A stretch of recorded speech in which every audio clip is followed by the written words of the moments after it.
Hello, everyone. Hello, hello. Welcome back to the Hidden Meaning on HTV. I'm Rabbi Ephy Greene, and again, we are exploring the mitzvah of tefillin, or phylacteries. That is those black boxes that wrap around the arm and around the head. And this is actually part 2 of our class. If you didn't catch part 1, check it out on the Facebook page. And we look forward to hearing your comments on that class. Share some beautiful ideas. In fact, I'm going to review just a couple of those points now as we go back to our handy dandy PowerPoint presentation over here. Let's do it like this, make it nice. Here we go. Okay, we mentioned that the tefillin, there are 2 tefillin. There's the tefillin of the head and the tefillin of the arm. The tefillin of the head is broken up into 4 compartments because there are 4 different portions or sections of the Torah that are written on unique scrolls, little mini tiny scrolls that are wrapped up and placed inside of the head tefillin in 4 different compartments. However, in the shel yad, in the arm compartment, in the arm tefillin, all 4 sections are written on one long scroll and rolled up into one scroll and put into one compartment inside of the tefillin. Why is this? What is the idea behind having the 4 by the head, the 1 by the arm? What is that about? Why does that need to be? Well, it's explained by some of the commentaries, Middle Age commentaries, Gersonides, and later on explained with the help of Rabbi Samson Raphael Hirsch from the late 1800s in Germany, that the idea is, God, he's got so much going on, like he's the infinite master of the universe. He is controlling this world in ways that we can't even imagine, right? So there's a certain kind of multiplicity of motivations, of calculations that God goes through, right? And that is really beyond our understanding, but that is represented by the 4 sections of the head tefillin. The head representing motivation, representing orientation and awareness and cognition. So that has 4 sections. Why? Because there are so many varied thoughts and experiences and perspectives and contemplations that a person can go through in their life, and that is represented by the tefillin of the head. However, God's actions are very unique, very unified, very very complete, as one unit in terms of his power in this world and the way he conducts himself in this world. And therefore, the tefillin of the arm which represents action and doing and accomplishment and completion, so that is one full, complete unit, one full scroll altogether within one compartment. And so therefore, there is a certain dichotomy within the tefillin that represents our relationship with God. We all know that, whenever we pray and whenever we try to understand what God is trying to tell us, or maybe what he wants from us, we think to ourselves that, wow, it could be anything, right? Maybe I did this wrong, maybe I did that wrong, maybe God wants me to do this good deed, maybe he wants me to do that, maybe this is because some other thing. We don't know. There's like we said, there's a multiplicity of rationales and reasons and causes for anything that God might do or not do, and that's on a certain level beyond our comprehension. And so therefore, our cognition has to be subjected and subjugated to God's overwhelming grandeur of his knowledge and wisdom, that he knows what he's doing. However, the arm, which is one unit, the arm tefillin, which represents that unified action, that one idea that I trust God's actions. Whatever needs to be done in this world, I understand what he's doing, and I put that on my bicep, on my spot of power, where I express my most, focused strength, and I say, I believe that God has true strength. And maybe that's why also the tefillin is placed on the weak arm, right? Right is put it on the left arm, left is put it on the right arm. And the idea being that, there's a recognition that I am weaker than God. I subject myself to his power. And that ultimately is the greatest boost to our prayers, when we humble ourselves before God. Okay, there is another beautiful idea behind this dual nature of the tefillin as well. As we mentioned, the shel yad, the arm tefillin, is placed on the biceps, but it's tilted in a little bit. And what this does is, especially for righty, when it's on the left side, is it makes the tefillin face directly towards the heart. And meanwhile, the halacha also states that it should remain a little bit hidden. Okay, we'll take a look again at our handy dandy PowerPoint, and we see over here again 4 portions of the Torah which are put inside. And here is this cute guy again. That is my son, who just recently started putting on tefillin. And you see that the tefillin of the arm are covered over. That it's supposed to be covered over. Why? Because the tefillin of the arm represent the private relationship every Jew has with God. The section of the Torah which is here is across from one's heart, and it's only between you and God, what's going on in your heart and how that relates to the Torah. And every Jew has to feel a certain connection to God in their heart. That is on one side of things. However, at the same time, a Jew is also commanded to wear the shel rosh, the head tefillin. The head tefillin, which is placed at the forefront of his head, is right, like we explained, by his frontal lobe, which controls much of the human behavior. And the halacha states that even a married man who wears a talit or a talis over his head should not cover the tefillin. Why is that? That's because the head tefillin represent the public relationship that a Jew has with God, and every Jew is a member of the general community as well. Yes, he has his personal relationship with God, but he also has to have an effect on his neighbors and his friends and the world community. Every Jew has a responsibility to sanctify God's name in public and to make it clear that God runs the world. And that public persona of the Jew is connected to the statement about the tefillin, that it says, "V'yaru kol amei haaretz ki shem Hashem nikra alecha v'yirauka." It says that the nations of the world will see that God's name is called upon you, and they will fear you. What does that mean? So it actually refers to the idea that God's name is upon us. We'll get to this in a minute. But the idea is that on a certain level, the tefillin is somewhat of a crown. It shows a certain type of melucha or kingship or royalty to the Jewish people, wearing almost a crown. And what makes us kings, and princes, what makes us royalty? Not that we are richer than other people, not that we're more powerful than other people, but simply what's inside of that box? The Torah scroll. It's the Torah, and the Torah's grandeur and purity and morality. That is what makes us act in such a profound and refined type of a way. And that is not meant to make us look down on other nations, but rather it's meant to remind us that we have to take responsibility. Right? Royalty means that, certainly a good royalty means that you take care of the nation, you take care of the land. You're not there to take advantage of people. You're not there to be a despot who just makes other people suffer for your own benefits. No, just the opposite. A good king is a king who takes care of his subjects, who looks after them.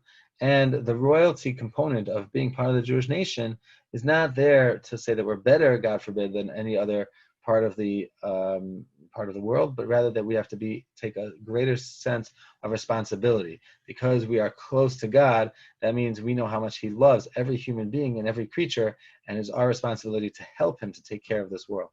That is part of the idea of the tefillin. But at the same time, that royalty can be somewhat intimidating to the other nations. And as we know, unfortunately, our history, and even today, is sometimes bereft with anti-Semitism and attacks against the Jewish people.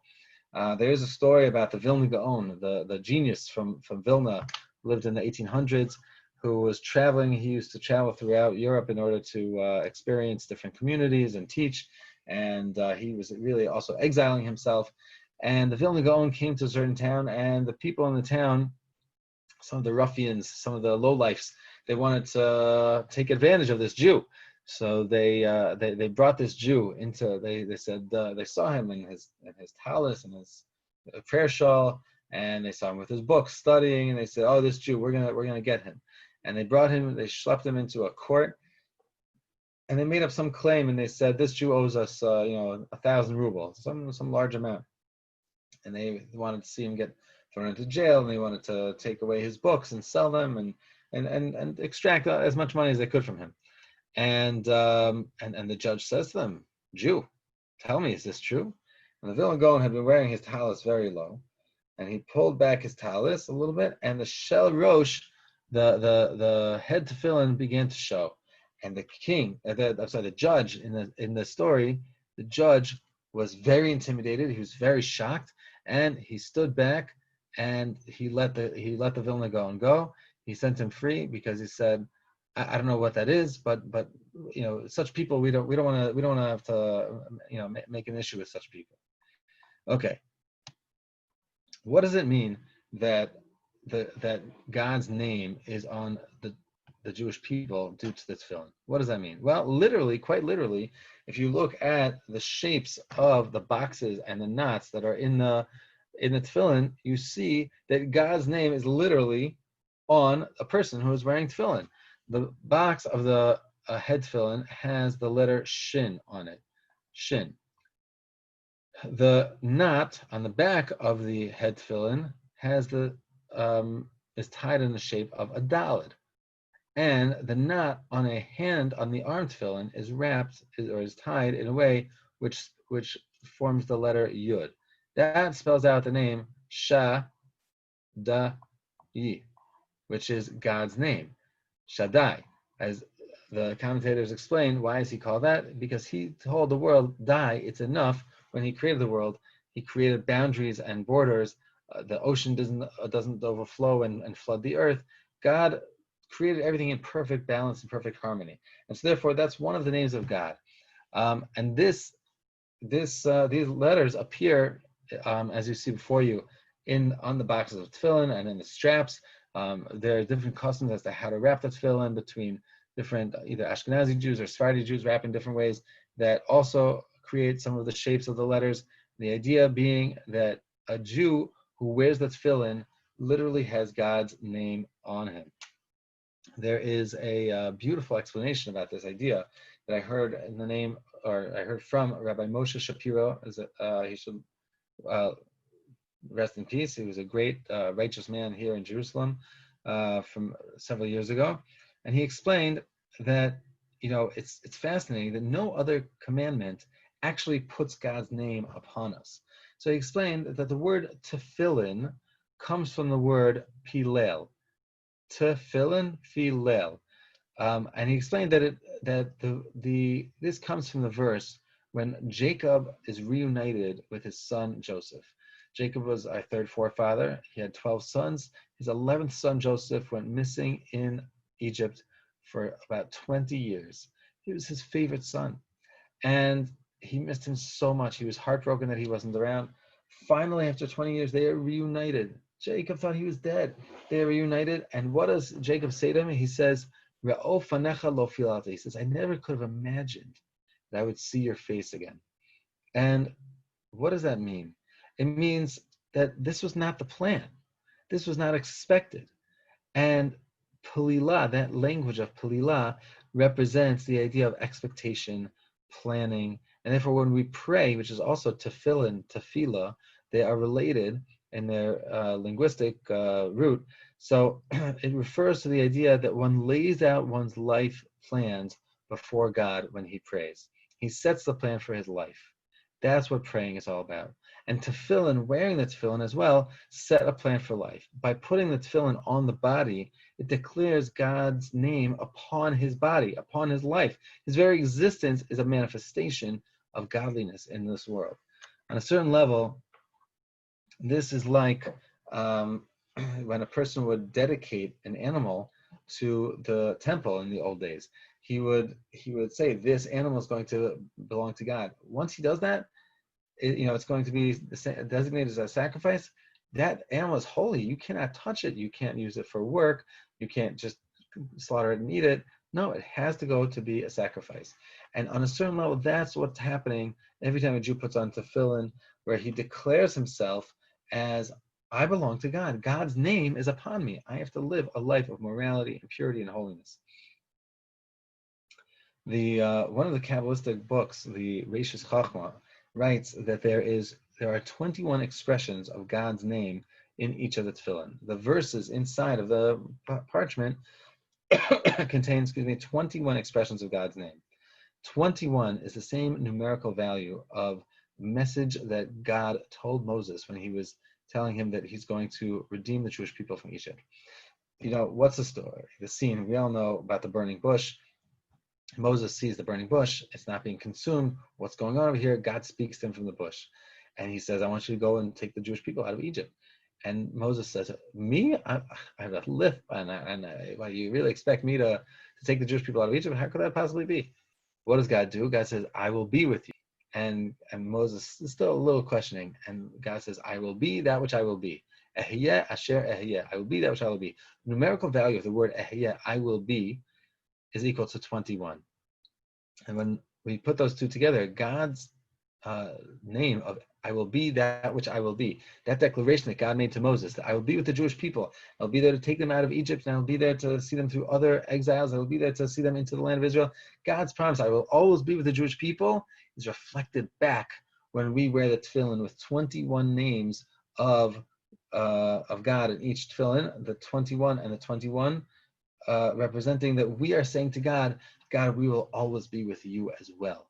And 21 and 21, everybody knows, is 42. 42 is the great name of God, which was only uttered by the high priest on Yom Kippur, on the holiest day of the year, in the temple during the service of that day.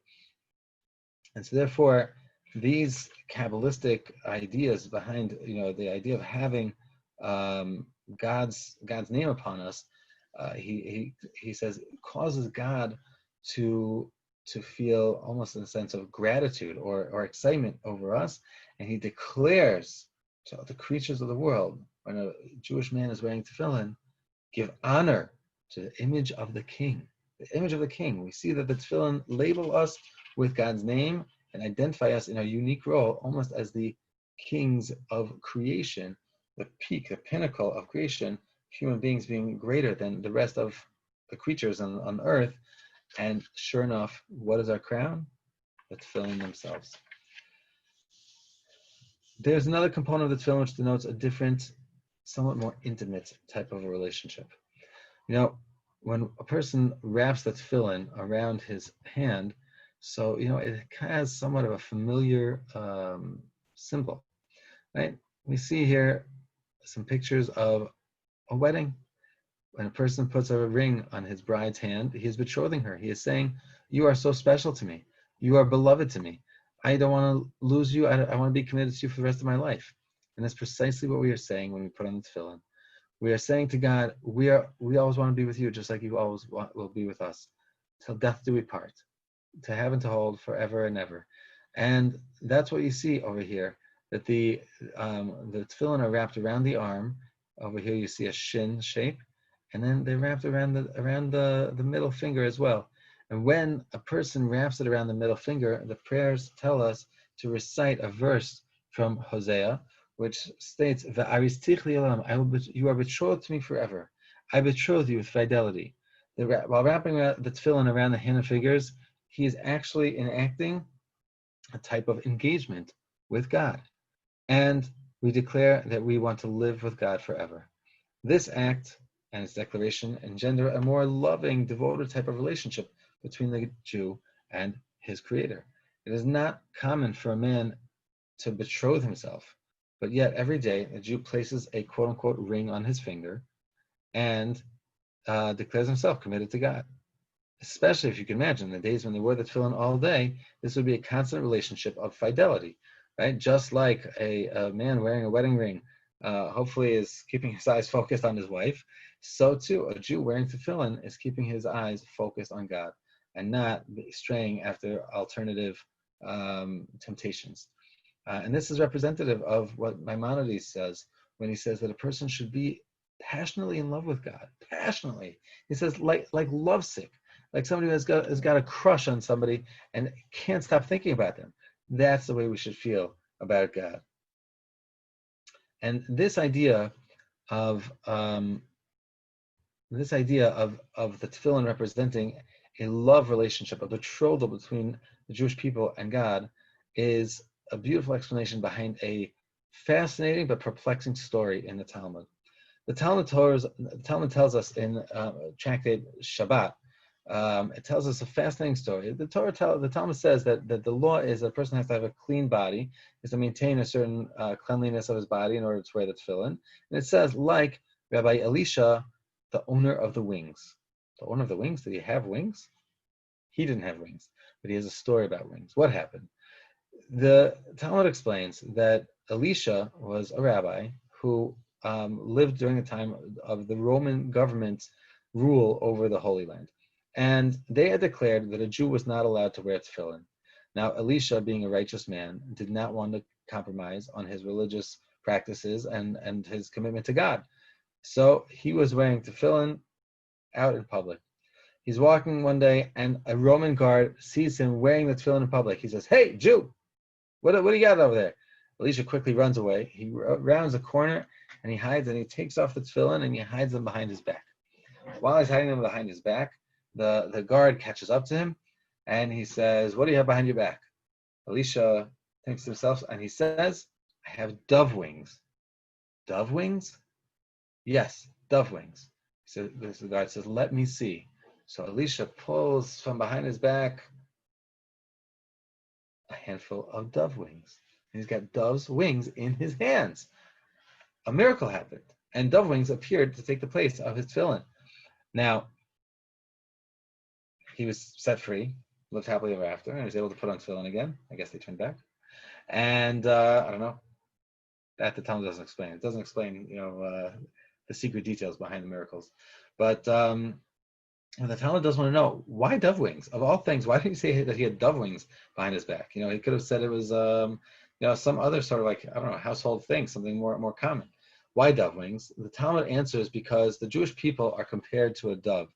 In Psalms, it refers to the Jewish people as a dove, and it says, just like a dove is saved by its wings, so too are the Jewish people saved by their mitzvos. That's beautiful, but we need to know what that means. What does that mean, that they're like a dove? Well, of all the birds, the Jewish people are compared to a dove because a dove is one of the few monogamous animals. Many other birds and animals, they're not monogamous. They don't stick with one mate, but a dove sticks with one mate throughout their life. We see this actually in the Bible by the Noah story, when Noah is out on the ark, and he sends the raven out to try to go see if there's any branches out, if the water is dipped below the trees. But the raven stays by the ark. Why? Because he's worried that his wife is not going to be loyal to him. So he stays over there. But the dove, when Noah sends the dove does just fine. He's able to do his work because he knows that his wife is going to be loyal. So, therefore, we know that the dove represents loyalty, represents fidelity, and that represents the relationship between God and the Jewish people.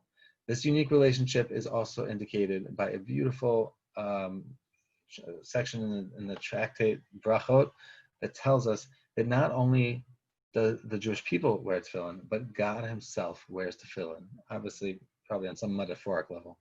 And the Gemara wants to know, well, in our tefillin, it talks about God, it talks about how much the Jewish people love God and appreciate God for taking us out of Egypt, etc. What does it say in God's tefillin? And there it tells us that God's tefillin talk all about the Jewish people.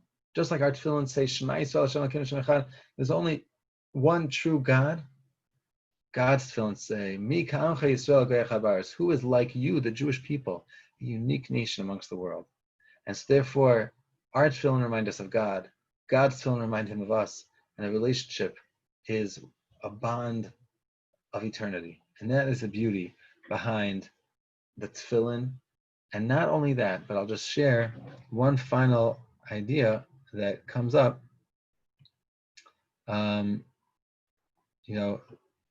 From the tefillin. Oh, here we go. We have the dove wings, and you see some people actually wrap the tefillin when they put them away, kind of like in the shape of a dove.